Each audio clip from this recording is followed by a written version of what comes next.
Petrlový saranče. Už půl hodiny. Boj.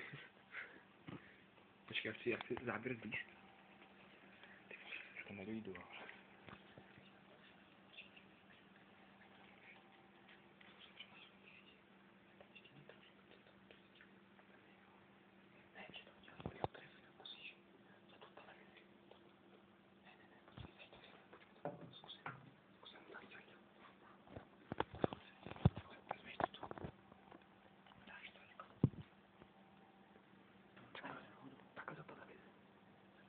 Tam není skoro ani na tu tyčku.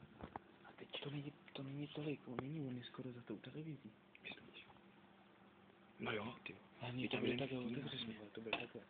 To mě vyskočí, to mi vypadne. Ale to musíš tam případně, musíš jít ty blíž hlavně. Aby si mohl tohle to přimášnout na tu zeď. Aby to prostě bylo takhle. Je to v píči, vole. Je to v píči, protože nám saranče spadlo na zem a Ty vole, proč nespadne? Úplně. Kde? Kdyby spadlo úplně sem dolů, kam spadlo, vole. Za to. On spadl mezi televizi a to. A co do něj zkusit jenom ti šťouchnout, aby spadl sem a takhle. A kde je? Pořád Jo, tam, aha. Když spadl na zem, co se mám poslat, jo. Kdyby spadl na zem, tak ho mám, že jo? No, tak třeba by spadl mezi tu televizi a toto. Mezi stůl a držák na televizi.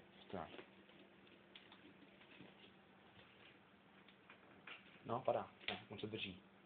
Já chci přistrčit víc, aby to neměl šanci. Aha. Kámo, ty vole, kdybych tady bylo třeba 6 a my tady vidíme jedno, a ne, kámo, já už do toho pokoj nevezu, vidíte, jak tam udělal, hop. Jsi debil.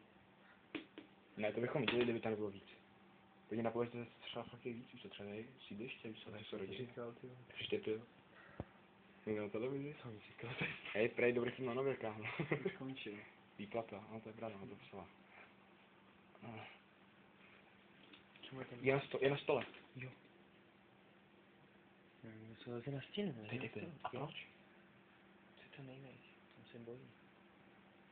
Musí být teplou Něco. Myslíš, že bych chtěl, kdybych odstekoval teď tomu pomalu televizi, to bych byl strčený, nebo? Nespadne, ne? Myslím, že ne. Ale... Abych to ostrčil, to je... Já celý stoleček.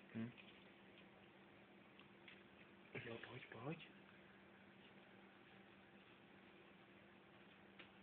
Ty vole, si vzpomínal, jak na táboře chytal toho Tomáš do ruky, ty vole, já jsem byl posraný. No, nechci mít tvůj video už. Že Tomáš bydlí, vole, za Prahu.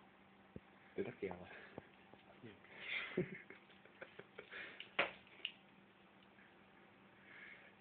Čemu ti chodí do posilovny? Čemu to je? Čemu je to dobrý? Na hady třeba. To myslím, že vlastně netrám. Abych mohl zbít další debily, co chodí do posilovny. Ale sarančí.